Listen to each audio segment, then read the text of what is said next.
And we're live. Right. Thanks, Samir, and thank you all for your time today. Uh, as the years have gone by, I've always heard about the OLPC Summit in San Fran, and I've always wanted to kind of just, fly across the ditch to be there with you guys. But seems like this is the closest I've got to date. So thank you for your time. I'm just going to share my screen now because I have a few slides that I'd like to show you, and don't feel shy. Just interrupt and ask questions as we go along. I don't want this to kind of be a case of me just talking at you. So here we go.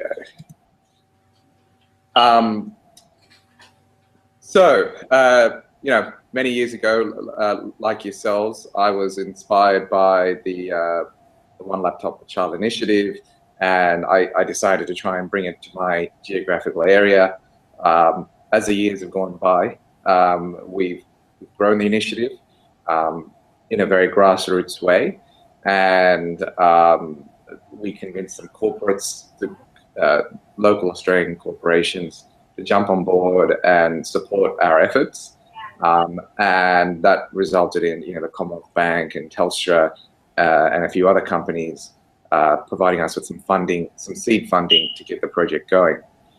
Before too long, we were able to convince the Australian government in 2012 to turn our small pilot program into a larger pilot. And that pilot was going to see over 50,000 exos delivered to schools around Australia. One of the things that we refined over the years was to find a way to deliver laptops to schools without us having to visit the schools. And the way we did that was we realized that actually there are people on the ground, early adopters, who could actually do the distribution for us. And they would also be vital to ensuring the long-term sustainability of the project long after we had delivered the machines. And so they often take the shape of, innovative principals and innovative teachers. And so we devised a method basically to kind of weed out and find out who these early adopters are by asking principals to allocate a small amount of budget to be part of the program, and for teachers to complete some training. The teachers who were willing to complete some training were able to demonstrate that they're willing to go above and beyond to use the exos in their classroom. So we kind of put the message out to thousands of schools around the country. 300 put their hands up, and within that, teachers also put their hands up to get the machines in their classroom. We did the training online, and what happened was it created this kind of virality around the project, where one teacher might get it, they would go in and have a positive experience around the exos, and they would tell their colleagues in the staff room. The kids would be having a really great time of using the exos, so they would tell their sibling, and the parents would come in and say, one kid's got it, why doesn't another kid have it? And before too long, we were still able to reach one laptop for every child, but we did it in how we like to call it, in an organic way, rather than kind of forcing every kid on the ground to have a machine. And so we have schools that have over 1,000 computers. Every teacher's done some training, and they've taken that to the next level, where they're getting the kids to be the mechanics. So they replace and repair many of the machines. When we delivered the machines, we delivered them in class sets, which included charging racks, as well as a repair kit, which included spare screens and keyboards and some batteries. So they had everything they needed to actually run the project without our assistance. And the end result is we were able to validate that methodology we didn't need a massive team to do the project. We had less than 15 people at any given point in time to make this project work over the 2-year period that we were, engaged to do this by the Australian government. So that was great. We kind of finished off that project earlier this year, and we were kind of left with a big question that, we've only just whet our appetite. What can we do to grow? But unfortunately, we started to look around and think, well, actually, maybe there's that the EXO hasn't really progressed, and because we were providing it subsidized to schools around the country, they weren't willing to pay the full price, which is the machine, shipping and handling, a skinny margin for us to sustain ourselves as an organization and to provide continued support. And in the face of iPads and other devices that are available. So as we kind of spoke to one laptop per child, we realized that they had large minimum order quantities. So if you wanted to put an order in, you needed at least 1,000 EXOs. And then once you put that order in for 1,000 machines, it was going to take 3 to 4 months for those machines to be delivered to you. And as I mentioned before, the cost was becoming prohibitive. Part of that was also due to the fact that the exchange rates have gone really bad in Australia in comparison to the US dollar. There was also an issue around obsolescence. The machine hasn't really had a significant refresh for a year or two, and it didn't look like there was going to be another refresh. Whilst the machine was really cool and was able to be repairable, it was still quite a complex task. There is, a significant amount of tiny screws lying around, and we thought maybe there was an opportunity to do something different that could slow down those, or make that a lot easier for the people on the ground. And then obviously the development cycles. I think a lot of us have seen it over the years, whether it's the EXO-1, the 1.5, the 175, the 4, and so forth. From the moment that it was actually released to the moment that, the machine was software ready, it would take a couple of years. And then obviously, we also thought there were opportunities to be more supportive of people on the ground, like the, OLPC, San Francisco communities, all these communities of practice and people out there who just wanted 1 or 2 or 10 and so forth. So, maybe there was an opportunity to capture and work with those early adopters in other areas apart from schools. So our solution was to create the Infinity. We were inspired by the existing design of the current EXO. Funnily enough, the team of designers based in Australia, the guy who's leading it, Stephen, he actually studied Yves Bahar at university as part of his thesis. So if I may interrupt you, yeah. Did you want us to see something full screen? Because we're seeing your list of slides here. First slide. Just the first slide. Oh, really? I'm kind of... Okay. Yeah, we're wondering so maybe do a, in the screen share, do your desktop. And okay, so can you see my screen now? Yeah. We see your screen with the slides, but if you're going full screen, then we're not seeing that. Yeah, okay, because I went full screen and it wasn't... So go back to screen share and then maybe pick the desktop version. Yeah, try that maybe. Because we just see your, I guess just one window. Okay, how about this? Is this better? Yeah. So, we see a slide that says we are one education. Yeah, so I just kind of, I kind of bored you with that, and then let me just get on to the next one. Oh, we're good, yeah. Okay, and then, yeah. Okay, so I've got to basically do this. Okay, all right. Okay, so here we are. So, actually, does anyone have any questions about what I've just spoken about? So you're done with your 50,000, right? Yeah, they're delivered. One of the things that we also did that I didn't mention was we actually developed a usage analytics system.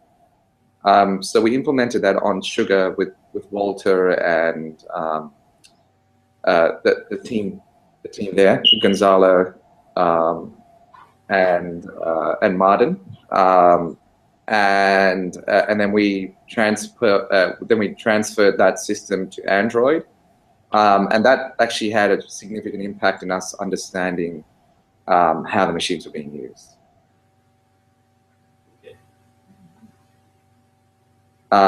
Yeah. So is that it for the questions at the moment, or? Yeah. Okay. Yeah. So So this is the design that we've come up with at the moment, and it's a laptop and a tablet in one.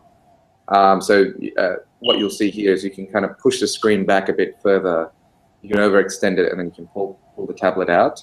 And so one of the things that we've done is we realized that actually many of the things that existed when OLPC first came out with the XO, and the new technologies that are now available to us, weren't available to OLPC when they first designed the machine. And so we decided to think, well, hold on, how do we, deal with these, development cycles? How do we, create a machine that can last a lot longer? As much as the XO was designed to physically last in terms of ruggedness for 4 to 5 years, the underlying technology inside it, does have its kind of use by date to a certain degree. And so, is there a way to keep the internals going and changing rapidly without having an impact on the external shell? And so this is where we've wanted to kind of use modularity as a way to just be able to kind of focus on individual modules and update them over time without having to kind of do a whole redesign on the whole machine. One of the things that I noticed over the years was, as OLPC went from the 175 to the XO4 and stuff like that, they had to deal with many, significant amount of tooling costs, just even to make iteration changes. Even though to us, lay folk, it looked exactly the same on the outside, the internals, just the mounting points and stuff changed, which incurred a lot of additional tooling costs, as they would say. So we're going to have about 4 modules, and we're going to be using a standard called USB-C to connect all the modules together. So you'll see a camera module. On the right there is the battery. Basically, it's like a power bank. The left side is the core module, which is got the CPU, the RAM, the Wi-Fi. It's got obviously a micro SD slot. In some ways, it's like a HDMI TV stick in a sense. And then that can be upgraded and changed over the years. Same with the camera. And then on the front side is a screen. As we've seen over the years, screen's probably the first thing to break. So imagine just being able to pull out the screen and swap that. And we've also done something probably a bit more interesting as well. Is we've wanted to make each of these modules repairable as well. So you just have to kind of, you can use a Phillips head. For us, for adults, it's easy enough to use our fingers, and we just kind of pull that tab, and that will slide out. These rails will slide out, but they'll stay in place, so they won't slide out fully, so that kids can lose the rails. So they're still kind of locked in the housing, and then you just kind of lift the housing. There'll be a top and bottom, and then you'll have the PCB on the inside. And we think that might be an opportunity as well to explain the inner workings of the technology as well, to repairing it in the field. So the specs that we're going to be going for initially is, looks like we've been able to source a very high resolution screen. We were just able to get a really good deal. So it was actually one of the most highest resolution screens in the market. We're going for an 8.9 inch screen. The actual footprint of the device is within a centimeter of the current XO. But imagine the current XO with a significantly larger screen. I think it's a 7-inch display on the current XO. This will be an 8.9 inch. We are going for a very low price point initially. So when people order in bulk, it'll be on about 239 US dollars. But in order to reach that price point, we're using a quad-core processor, a gig of RAM. Maybe if we get a significant amount of scale, that RAM might change. The camera's very basic. It's just a VGA and a 2 megapixel at the rear.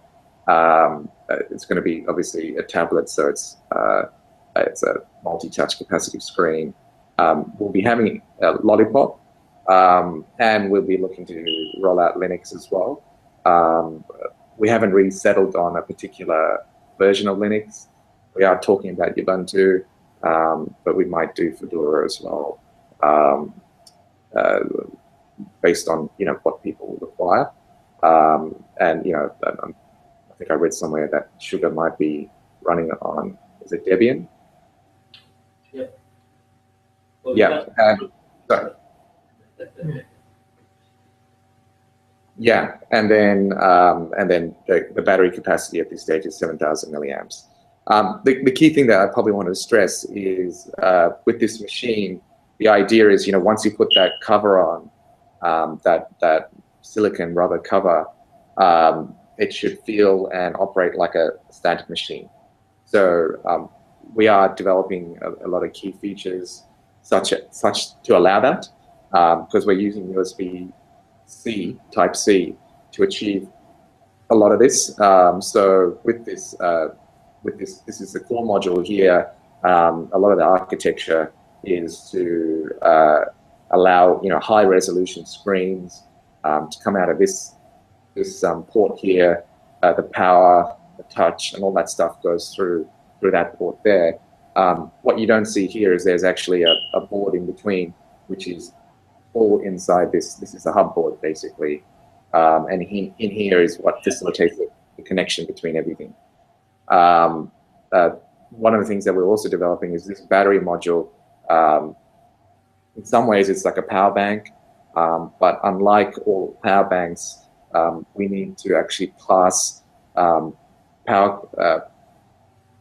battery status through to the operating system. So as you know, with most power banks, if you plug them in, it just says that you're charging and so forth. So this power bank needs to act as if it's like an internal battery, and then that needs to be brought forward into the operating system.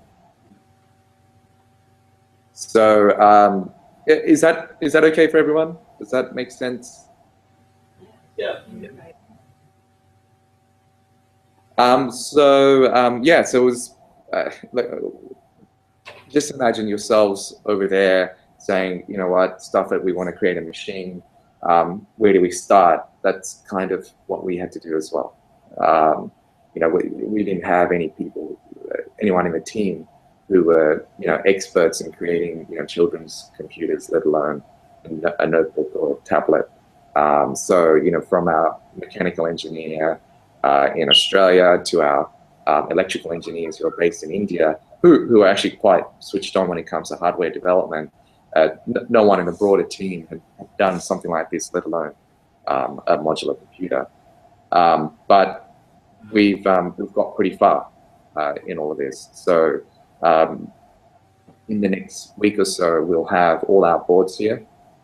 They've tested them together. They're all connected to each other. So you'll see this is our core module here. I don't know if you can see that.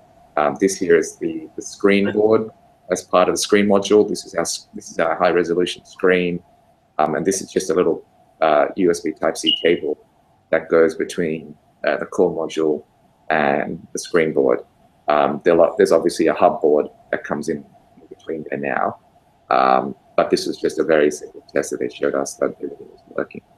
So our software engineers, led by Matthew Chow locally, have done a remarkable job working with the guys in India to even get us to this point. And we've been quite grateful that companies like Toshiba have lent their support to getting everything working for us.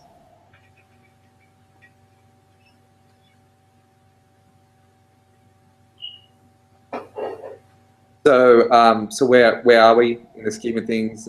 So we've done it's been almost nearly a 2-year journey. Walter Bender and John Waddlington were quite instrumental early on to helping us get the idea going. I was extremely unrealistic in expecting all of this to be done in a year. We're nearly getting onto our 2nd year with all of this. So the mechanical engineering's basically being done. The significant amount of it has been done. There'll probably be another iteration post-prototype. So all the housings, we're going to get 10 prototypes made in the next couple of weeks. The electrical engineering has been done up until that prototype phase as well. And Matthew and the team are ramping up with Android and Linux development as we speak. And then now this is going to be the launching pad for us to do a crowdfunding campaign as we speak now. We're starting to open up for school orders and then individual orders soon after. We haven't settled on a manufacturer yet. The key thing for us is to actually get some scale and then use that as a leverage point to negotiate with manufacturers. So as I mentioned, key thing is to open up to any school, most schools in the world, to come via our website, which is www.oneeducation. So that's one-education.org. And that whole site, you can go there now, is just based on Shopify.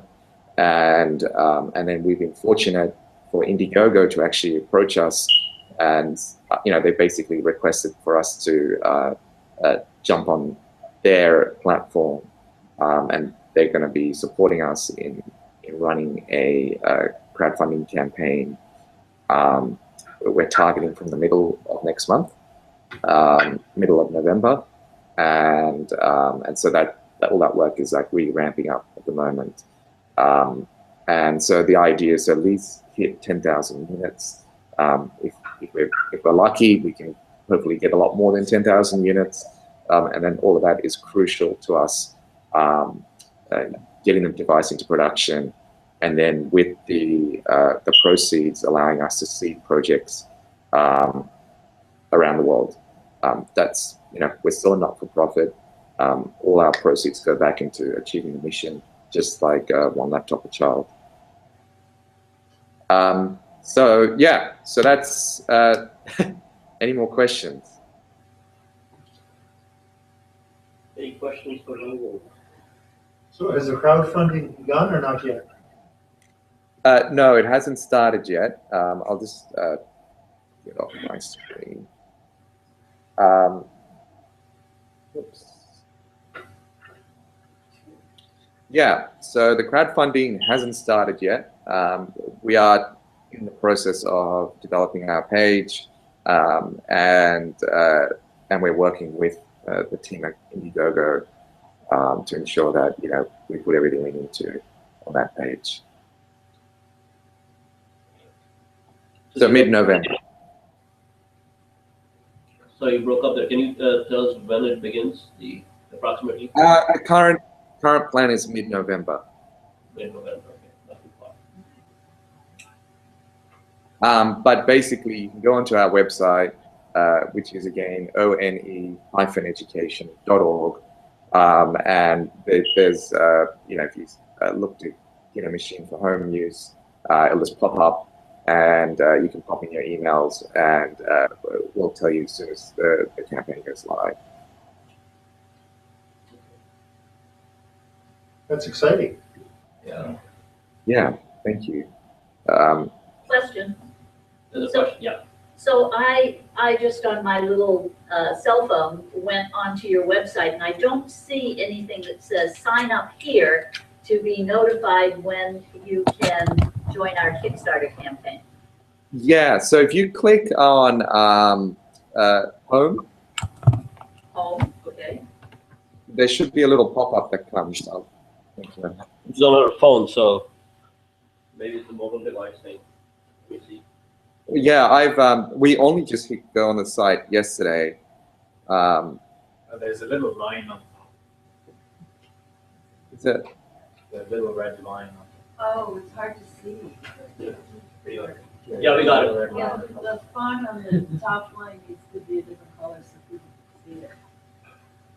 No kidding, it just looks like a red line. It looks really hard. Where was It's some this? gray Yeah, letters. that's this red line. It's a dark red line. and it's- Oh, But if you select home, the home pre-orders, Uh-huh. that should give you. I've just pressed it on my phone here. I've hit home pre-orders. It should just give you a little pop-up which says that we're teaming up with Indiegogo for orders less than 20 units.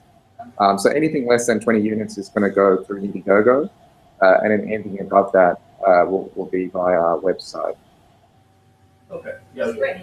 Well, So we got it, you got your, if not the first, at least one order out of today's presentation. I just did it.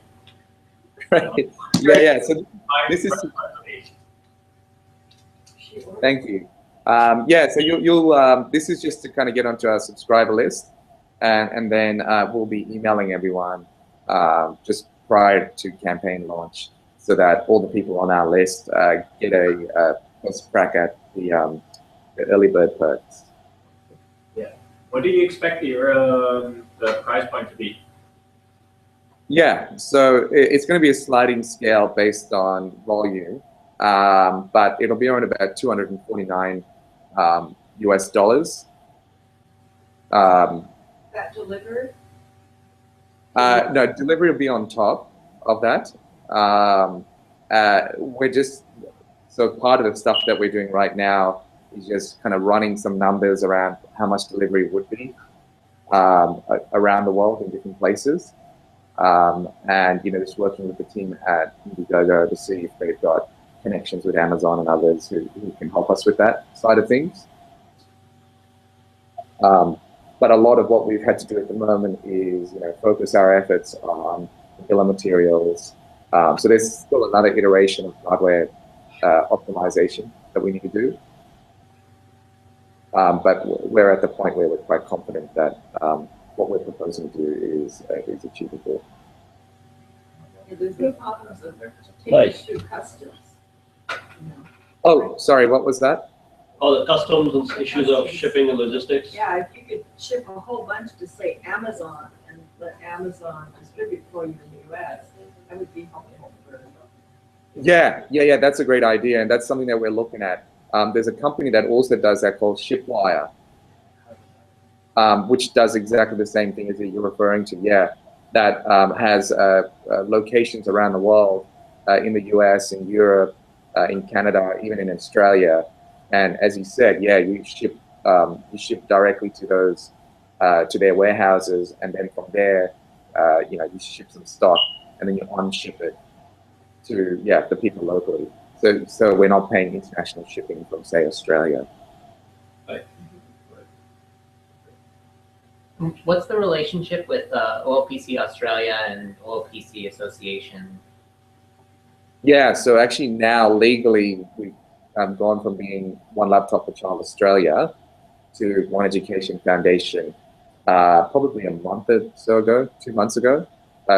As far as the schools were concerned, that's how we were operating. Now, in terms of our relationship with the association, we never really had a legal affiliation. So it was just, we just kind of, we had their blessing to use the One Laptop per Child brand and logo to set up the initiative locally. But I think over the years, you know, there's been a significant amount of changeover and turnover. I think at the moment it's a bit of a skeleton staff. So at the moment, there really isn't much of a relationship. I don't know if you guys have had anything different, but you know, for us, it didn't seem like we got much after, you know, ordering 50,000 computers and stuff like that. So, What is this device going to be called? the Infinity.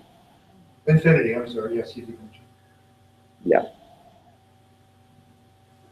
Any initial feedback or impressions that we should take on board? I'd be curious about. So obviously you'll have challenges with the device with anything that gets shipped that can actually be taken apart.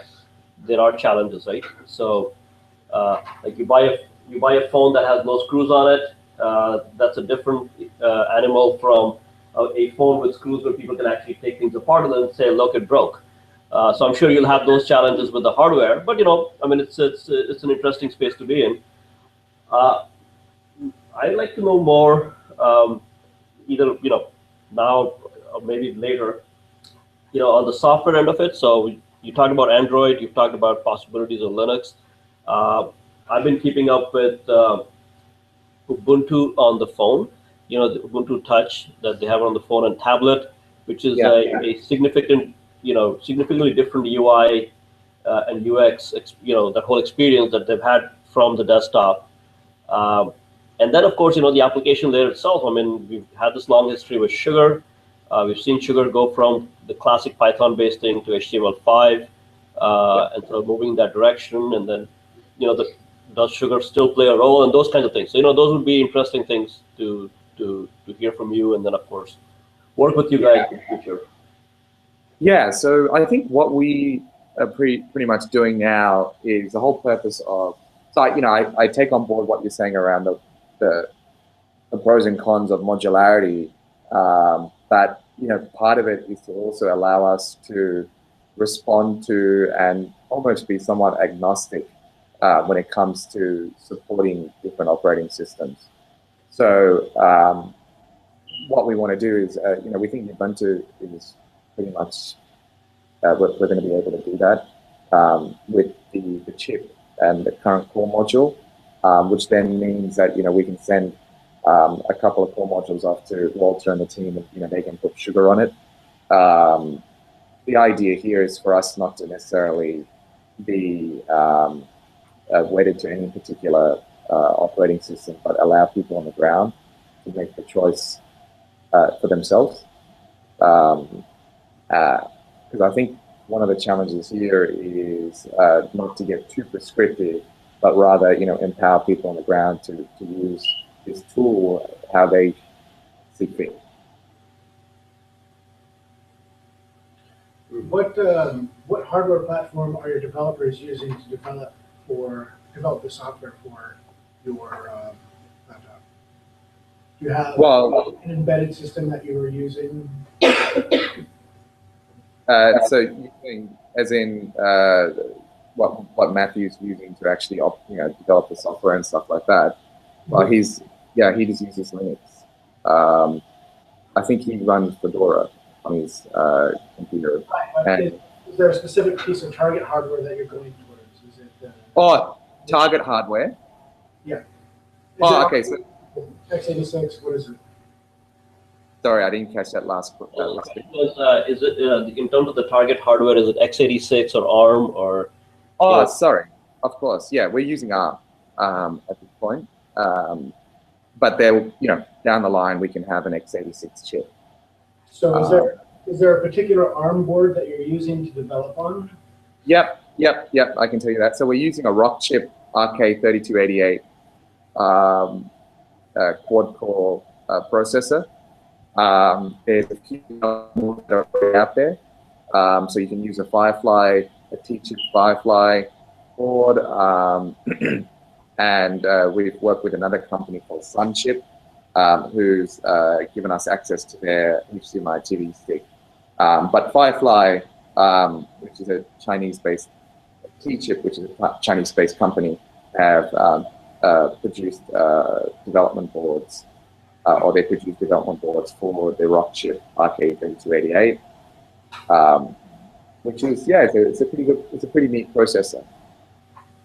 Okay, thank you. Question about If you want to get a bit more involved, we're happy to send you some stuff, some boards and stuff like that. Yeah, I think at some point, depending on where you folks are in your in your development process and so on. We definitely love to get involved. Of course, it depends on whether it's the hardware, software, applications there and so on. But yeah, we should keep the channel open for sure. Yeah. Yeah, we have a question here. Yeah. Question about your relationship to the Ministry of Education in Australia. Do you have a commitment from them to continue deploying these laptops or other laptops, but to continuing the deployment program? Not at this stage. There's been a change in government, quite a significant change in government in a sense. There's been another change in government within the same party in the last couple of months, actually, and that kind of changes the face of everything. So we've kind of gone from, the Gillard government to the Abbott government, and then the Abbott government to the Turnbull government as of 2 months ago. So it's a bit of a revolving door, but there's a sense that there might be a bit more continuity going forward because the current Prime Minister is actually quite tech savvy. So the hope here is actually by doing something out of box and getting this machine out to market and dealing directly with schools that are starting to pre-order the machines. We can go to our existing schools and approach them directly to order the machine, and we're getting some positive feedback from the schools regarding the machine. So we are slowly building up our pre-orders. Once we can get that happening and then get our machine into the schools, we would use that as a leverage point to say to government, you know, we've done X thousand already. Why don't you jump on board and, you know, help this Australian-based organization reach many more kids. You're here.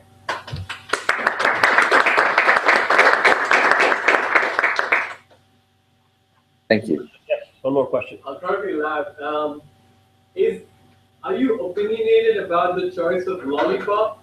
Because if you are saying you're going to be able to run your own version of Linux on it, there is a confusing message that goes out to developers who want to choose to develop for your rollouts. How do you think about this, and what steps are you going to take to deal with the developer community in this process? Just to make sure I understand your question correctly, so you're saying that by saying Lollipop and Linux, there might be a bit of a mixed messaging there. Is that what you're saying?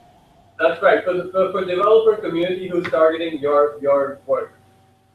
Yeah. So fortunately, these boards. So you'll see with the Firefly boards and this particular chip, the RK3288, it actually already has Linux support. So there's actually Linux distributions, Ubuntu distributions already running off this hardware. I think what we, because we're very much at the start of this journey, we are open to people who want to jump in and help us out. And if some of the messaging, as you just said, is complicated or it's not clear, we'd just love to give this feedback, to be honest. You can email me directly, or we do have forums that we've set up. If the forums aren't clear and you think we should use another forum platform, these are things we're all open to.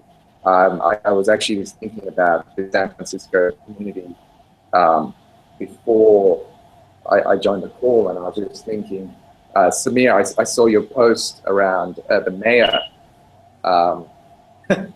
announcing that it was OLPC Day, and I think you've got that for a few years in a row, correct? Yeah. Yeah, and I saw that, and I just thought,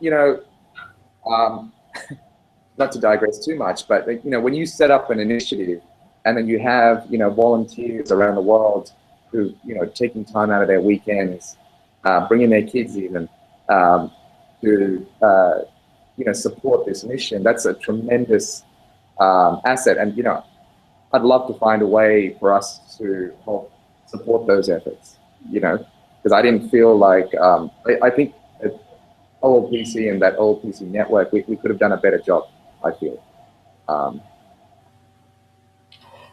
Yeah, we've had lots of discussions about different projects here yesterday, today, and we'll continue with that. And we do see evolution in terms of what the projects do, different directions, different things that have pulled us in different directions. But yeah, I mean, we've done this for so long. I would definitely love to continue to help, and whatever role we can play, definitely let us know, and we'll do whatever we can. Well, so I might have a question for you guys. What would you for the gentleman who asked that question? What do you want to see? Yeah, come closer. I would like to see, personally, a strong strategic vision for the close alignment between software, learning, and hardware from your side. Not expecting the community to come up with that, because they will not. They'll struggle with that. If you have an opinionated choice and direction and outcomes that you want to target with Australia specifically, I believe the world, the community will come together to make it happen for you. And that will be the replicable instance from there on. So that's just my view. I'm sure you know way more than me, so I'll stop there. No, I wouldn't say that. But yeah, no, I appreciate that feedback. So another feedback element, what would we like to see in your development? We'd like to see a computer that can, or a laptop or a tablet or whatever it is, a device that can be deployed not only in Australia, in rural areas, but in places where electricity is irregular, in places where internet is either non-available or difficult, and in places where tech people are non-available or difficult. The deployments that we represent, like Madagascar and Tanzania and Rwanda and Afghanistan, that's where we are looking to find, if not the EXO, if not the things that we have already got, maybe your new piece of hardware will be what we want to find for those deployments. One thing is the price point of $250 or so is pretty high for the kind of deployments we're talking about. We were talking earlier about the Android $49 US tablet as being something that maybe we could figure a way to use. So those are a couple of suggestions, and the last one is that using an SD card to put all of Rachel or some set of a very large set of information into, if not every one of your devices, at least a server or the teacher's device, without access to internet, seems to me to be that it should be something to look at. Right. You could load Rachel onto one of the village telco access points, correct? I think so. Yeah. And then you could just deploy that access point into the local community, and then they could just connect via Wi-Fi to that access point, correct? Right. Yeah, different options to be able to do that. Yeah, no, I take on what you're saying around the $49 tablets and so forth. Where we actually see ourselves bringing down the long-term cost of the technology is, imagine people who actually seek to upgrade their core module over the years. They can then send back their original core module to us, and then we can then donate that out to people and to initiatives around the world that need it, basically. So what happens is you end up people just by their normal cycles of consumption. So this is not confined to Australia. We are very much looking to grow globally.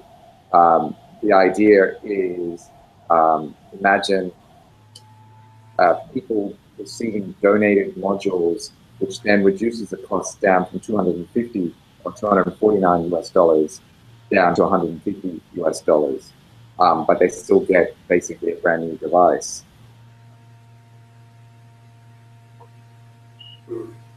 And then as time goes on, the real magic is in the second iteration.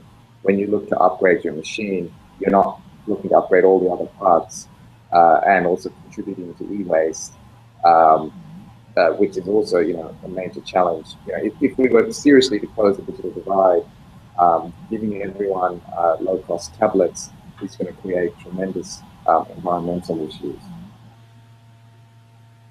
Good point. Any other questions for Rangan? Suggestions, feedback? Good. That's very inspiring. Right.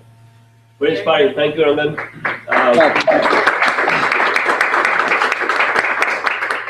Well, you know where to find us. You're on our Facebook page, and you're, on the email list and all that stuff. So yeah, definitely let us know how we can help.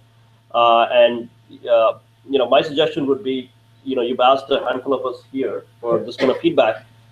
I don't know, maybe float a survey or something and just send it out to everybody who's been doing this, old PC type stuff for the last 7-8 years, and just soak it in and see, what we can do.